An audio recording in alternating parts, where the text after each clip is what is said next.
Welcome to the Leo. Polavaram పనులు వేగంగా జరుగుతున్నాయి. పుష్కరాల కంటే ముందే పోలవరం తొలిదశ పనులు పూర్తి చేస్తామని చెప్పి చంద్రబాబు గారు హామీ ఇచ్చారు. అయితే పోలవరం ఎంత ఎత్తులో పూర్తి చేస్తారు, ఎంత ఎత్తులో నీటిని నిల్వ చేస్తారు అనేది ఒక కన్ఫ్యూజన్ అయితే ఉంది. వాస్తవానికి జగన్మోహన్ రెడ్డి గతంలో చంద్రబాబు గారు 45.72 మీటర్ల కాంటూర్ ఎత్తులో ప్రాజెక్టును పూర్తి చేసి నీటిని నిల్వ చేయాలని గతంలో చంద్రబాబు గారు ప్రతిపాదించారు. 2014-19 మధ్య ఆ దిశగానే పనులు కూడా చేశారు. అయితే 2019లో జగన్ గెలిచిన తర్వాత ఈ 45.72 మీటర్ల ఎత్తు అయితే వ్యయం ఎక్కువ అవుతుందనే ఉద్దేశంతో ఏం చేశాడంటే 41.15 మీటర్లకు పరిమితం చేయాలని కేంద్రానికి లేఖ రాశాడు. కేంద్రానికి లేఖ రాస్తే కేంద్రం అనేక దఫాలుగా రాష్ట్ర ప్రభుత్వంతో చర్చించి నిర్ణయించి అప్పుడు 41.15 మీటర్ల ఎత్తుకే పోలవరాన్ని పూర్తి చేస్తామని చెప్పి చెప్పడం కూడా జరిగింది. దీంతో ఒకవేళ అదే గన జరిగితే ఈ ప్రాజెక్టు పూర్తి లక్ష్యాలన్నీ కూడా దెబ్బతినే అవకాశం ఉందని చెప్పి అప్పట్లోనే తెలుగుదేశం పార్టీ పెద్ద ఎత్తున గళమెత్తింది. పార్లమెంట్లో కూడా దీని మీద నిలదీసింది.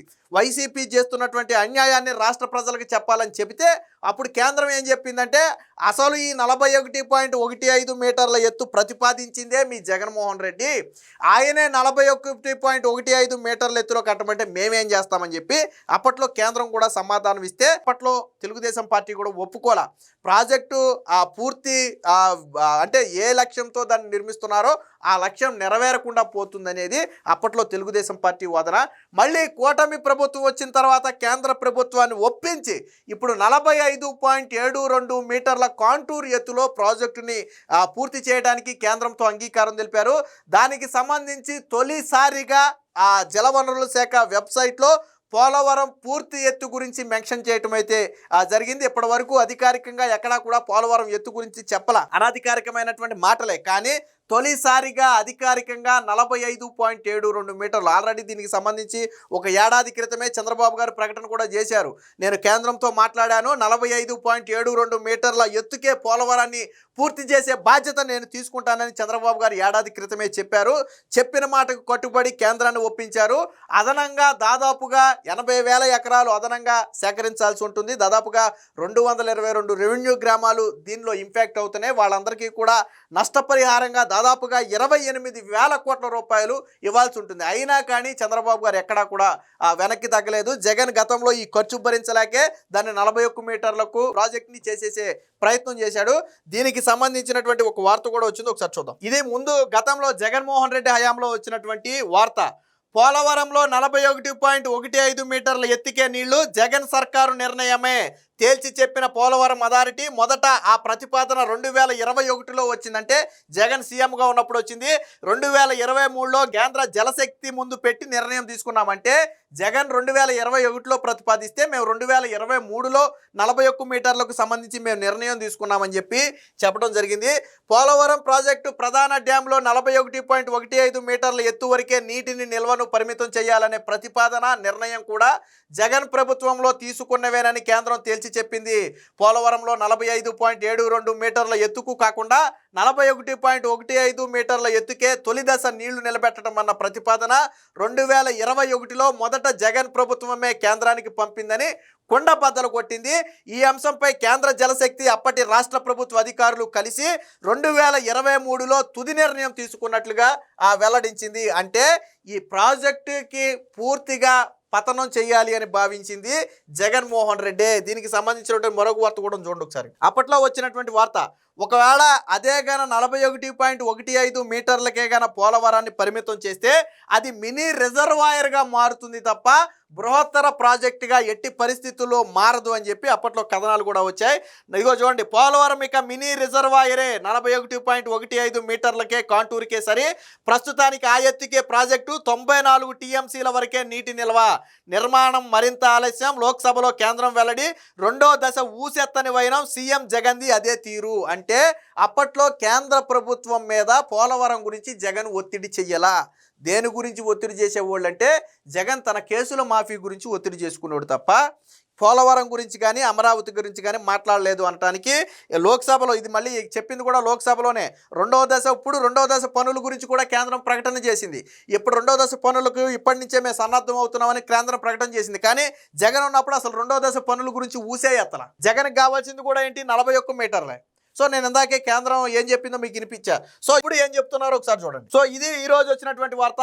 పోలవరం 45.72 మీటర్లు ప్రాజెక్టు రెండో దశ నిర్మాణానికి కూడా లైన్ క్లియర్. 194 ఇందాక మనం మాట్లాడుకుంది 94 టీఎంసీల నీటిని నిలబెట్టడానికి మాత్రమే అని మనం మాట్లాడుకున్నాం ఇందాక. కానీ ఇప్పుడు 194 టీఎంసీల నీటి నిల్వపై తొలిసారిగా పీపీఏ ప్రస్తావన, పోలవరం ప్రాజెక్ట్ అథారిటీ ప్రస్తావన. అంటే 41 మీటర్లకే దాన్ని పరిమితం చేస్తే 94 టీఎంసీలే దాని కెపాసిటీ. కానీ ఎప్పుడైతే 45 మీటర్లకు దీన్ని పెంచుతారో అప్పుడు దాని కెపాసిటీ అనేది 194 టీఎంసీలకు పెరుగుతుంది. దీనికి సంబంధించి పోలవరం ప్రాజెక్ట్ అథారిటీ తొలిసారిగా చెప్పింది. సో 45.72 మీటర్ల గరిష్ట కాంటూరుపై వెబ్సైట్లో అధికారికంగా వెల్లడి. రెండవ దశకు ప్రధాన కట్టడాల్లో మార్పు ఉండదు. భారీగా భూసేకరణ, పునరావాస వ్యయం 80,000 ఎకరాలు సేకరించాలి. నిర్వాసిత కుటుంబాలు 85,000 కుటుంబాలు. వీటన్నిటికీ కలిపి 28,561 కోట్ల అవసరం.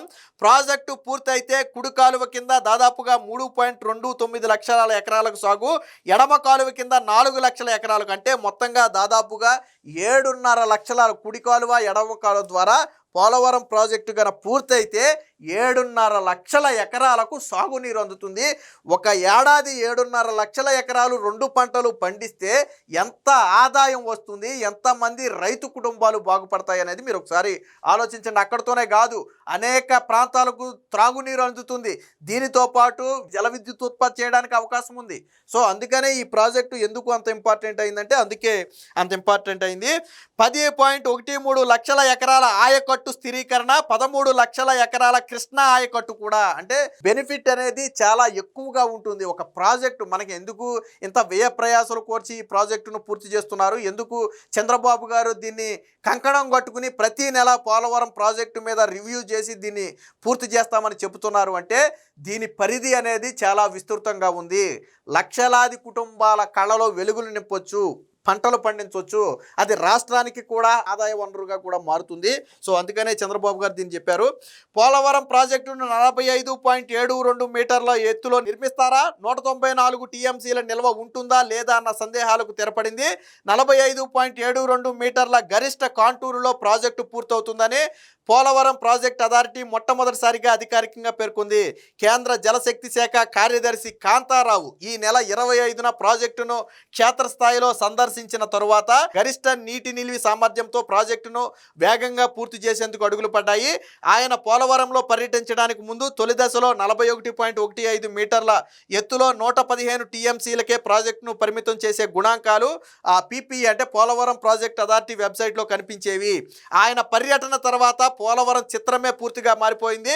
రెండవ దశలో 45.72 మీటర్ల కాంటూరులో నీటి నిల్వకు అవసరమయ్యే కేంద్ర అటవీ పర్యావరణ అనుమతులు, అలాగే స్టాప్ వర్క్ ఆర్డర్ను ఎత్తివేత వంటి వాటిపై కేంద్ర జలశక్తి శాఖ చర్యలు తీసుకుంటుందని కాంతారావు స్వయంగా ప్రకటించారు. ఇప్పుడు దీనికి వచ్చిన ప్రాబ్లం ఏంటంటే పర్యావరణ అనుమతులు తీసుకోవాలి, ఎందుకంటే ఇందులో కొంత అటవీ భూమి కూడా ఉంటుంది. నేషనల్ గ్రీన్ ట్రిబ్యునల్ నుంచి అనుమతులు కావాలి.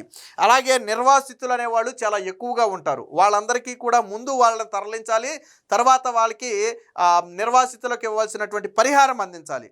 సో దీనికి గాను కేంద్ర ప్రభుత్వం నుంచి కావాల్సిన సహాయ సహకారాలు, కేంద్ర జలశక్తి నుంచి కావాల్సిన సహాయ సహకారాలు మేము అందిస్తామని చెప్పి కాంతారావు స్వయంగా వెల్లడించారు. దీనికి సంబంధించిన మరొక వార్త కూడా చూద్దాం. పోలవరం తొలి దశ పనులు వచ్చే ఏడాది జూన్ నాటికి పూర్తి చేస్తామని జలశక్తి శాఖ అధికారులు చాలా ధీమాగా చెప్తున్నారు. 2454 మీటర్ల పొడవైన ఎర్త్కమ్ రాక్ఫీల్డ్ డ్యామ్ పనులు అనేవి అప్పటికి పూర్తి చేస్తామని కాంట్రాక్టర్ సంస్థ చెప్తుంది.